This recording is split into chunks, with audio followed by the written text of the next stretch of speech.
A student solved the equation 3 divided by x minus 4 is equal to x divided by 7 in 6 steps as shown. We then see step 1 through step 6 with the resulting solution x equals -3 and x equals 7 as the solutions to the equation. Here's the question. Which statement is an accurate interpretation of the student's work? Option A says the student solved the equation correctly. Option B, the student made an error in step 2. Option C, the student made an error in step 5. Option D, only x equals 7 is a solution to the original equation. My recommendation is let's just check our solution. If this was our own equation, then that would be the one way we would know if we even made an error. And if we do have an error, then we can go and check if that error might have occurred in step 2 or step 5. But first, let's just go ahead and check. So here are the two solutions.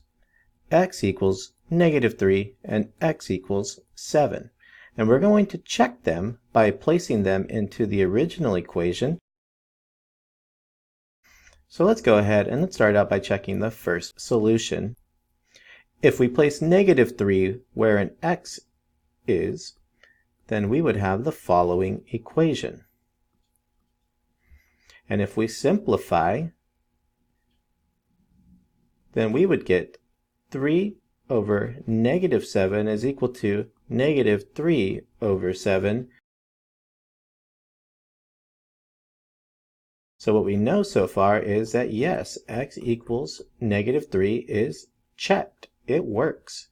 So let's go ahead back up to our equation and let's also check x equals 7 and see if this will also be a solution by replacing it where an x was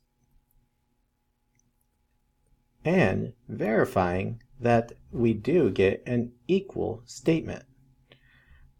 Okay, so in this case, I have 3 over the subtraction of 7 minus 4, which is 3. And on the other side, 7 over 7.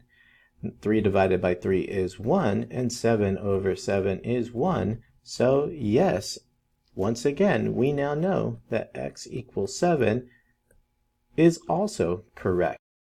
These two solutions that they presented to us are correct.